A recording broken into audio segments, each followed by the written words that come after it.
Traditionally, national capital markets have been separated by regulatory barriers, so it was difficult for firms to attract foreign capital, but many regulatory barriers fell during the 18th and 19th, allowing the global capital market to emerge.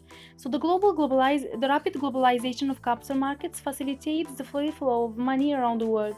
Today, firms can list their stock on multiple exchanges, raise funds by issuing equity or debt to investors from around the world, and attract capital from international investors. So our outline will be as follows. We're gonna start with an introduction to domestic capital market. Then we will discuss the global capital market, its performance and its problems.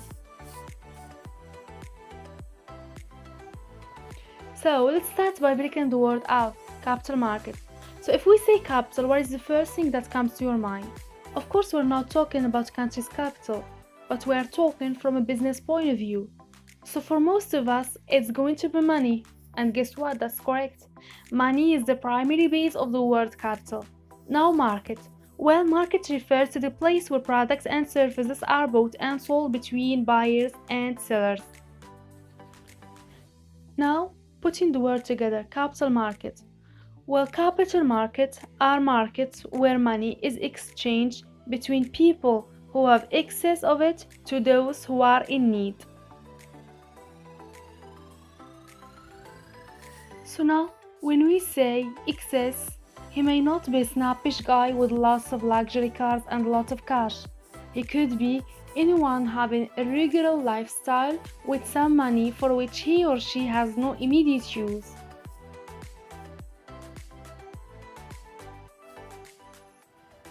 The same, someone who is in need may not be bigger on the road. They are companies or organizations that are already doing well in their business but require more money to expand their operations. So, capital market is buying and selling financial assets which have payback date greater than a year. So, at this stage, let me introduce you the difference between debt capital and equity capital. So, a debt capital is any financial asset which pays back an interest rate. It's a form of borrowing for the issuer, alright? Because an interest rate has to be paid back. While equity capital is different than that. If you have an equity capital, you have a stake in the business, a share of the business, and the return is not an interest rate. The return is a dividend, a share of the profit. So, debt capital is a form of borrowing for the issuer, and equity it's not. So now we have two different types of capital markets. We've got the primary market, the new issuing market where brand new bonds or shares are issued. So primary market is where new securities, stock and bonds are the most common are issued. If a corporation or government agency needs funds, it issues, sells securities to purchasers in the primary market. Big investment banks assist in this issuing process as intermediaries.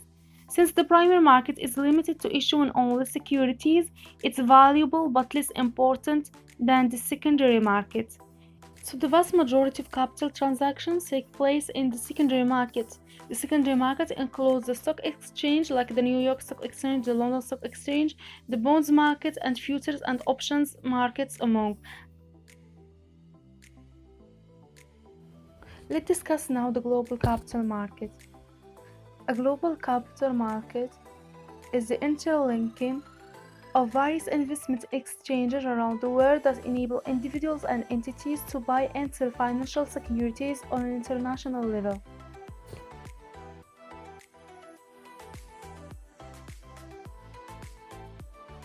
So the major components of the international capital markets. First, we have the international equity markets. So companies sell their stock in the equity markets. International equity markets consist of all the stock traded outside the issuing company's home country. Many large global companies choose to take advantage of the global financial centers and issue stock in major markets to support local and regional operations. For example, ArcelorMittal is a global steel company headquartered in Luxembourg and it's listed on the stock exchange of New York, Amsterdam, Madrid, Barcelona, Bilbao, Luxembourg, and Valencia. The key factors for the increased growth in the international equity markets are the following. First, we have the growth of developing markets. As developing countries experience growth, their domestic firms seek to expand into global markets and take advantage of cheaper and more flexible financial markets.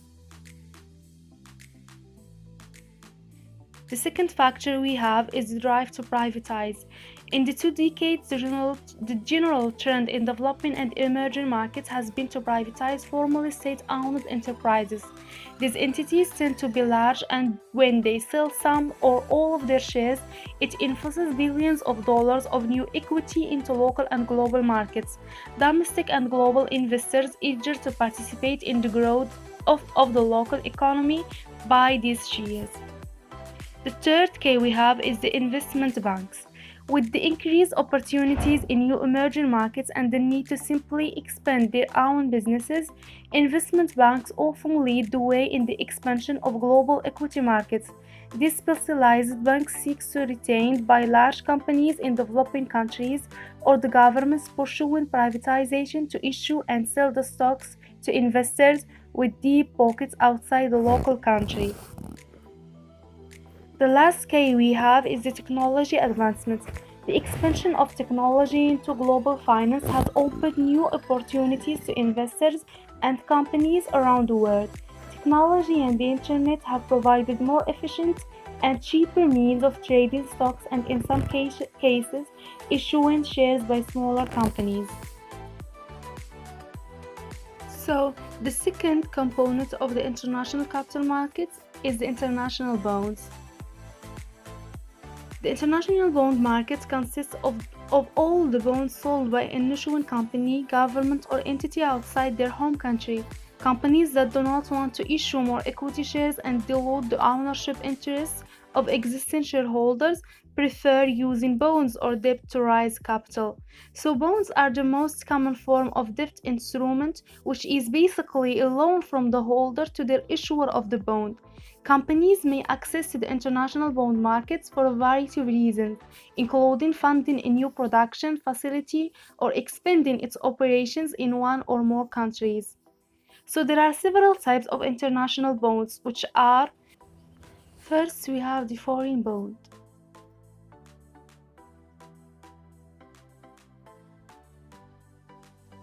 A foreign bond is a bond sold by a company, government, or entity in another country and issued in the currency of the country in which it is being sold. So there are foreign exchange, economic, and political risk associated with foreign bonds, and many sophisticated buyers and issuers of these bonds use complex hedging strategies to reduce the risk. For example, the bonds issued by global companies in Japan and denominated in yen are called samurai bonds. And as you may expect,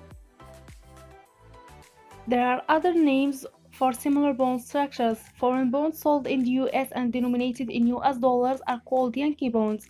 In the United Kingdom, these foreign bonds are called bulldog bonds. Foreign bonds issued and traded throughout Asia, except Japan, are called dragon bonds, which are typically denominated in US dollars. So, foreign bonds are typically subject to the same rules and guidelines as domestic bonds in the country in which they are issued. So, the second type we have is Eurobonds.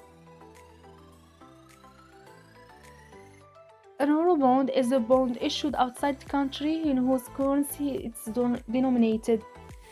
Eurobonds are not regulated by the governments of the countries in which they are sold, and as a result, Eurobonds are the most popular form of international bond.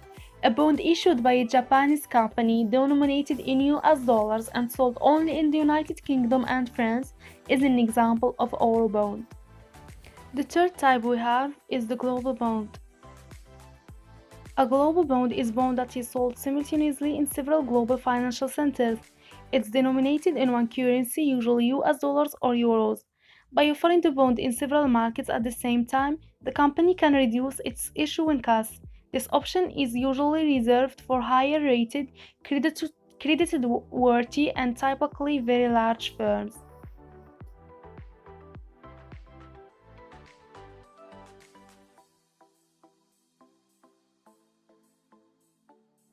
So right now we're gonna talk about the global capital market and the benefit from trade, and they are as the following. So the first one is higher returns and cheaper borrowing costs. These allow companies and governments to tap into foreign markets and access new sources of funds. Many domestic markets are too small or too costly for companies to borrow in. By using the international capital markets, companies, governments, and even individuals can borrow or invest in other countries for either higher rates of return or lower borrowing costs. And the second one is diversifying risk. The international capital markets allow individuals, companies, and governments to access more opportunities in different countries to borrow or invest, which in turn reduce risk. The theory is that not all markets will experience contractions at the same time.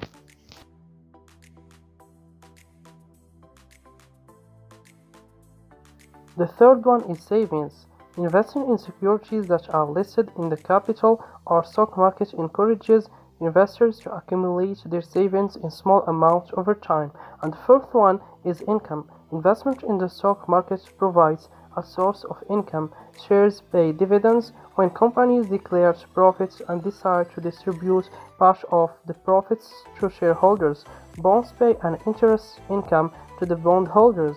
Sometimes the income earned from listed securities is higher than interest earned from the money or banking sector. The fifth one is liquidity. Liquidity is the ability to convert shares or bonds into cash by selling within the shortest time possible without losing much value. When one needs funds urgently, listed securities could be very useful because they are more liquid than most other forms of assets.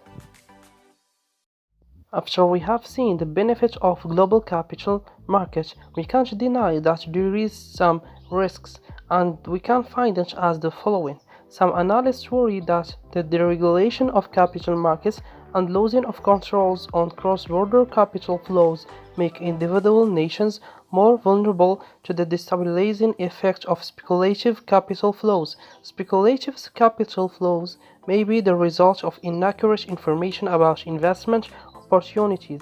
If global markets continue to grow, better quality information is likely to be available from financial intermediaries. And to conclude, we can say that the international capital market has contributed to an increase in international portfolio diversification since 1970. The foreign exchange market record in communication appropriate price signals to international traders and investors is mixed.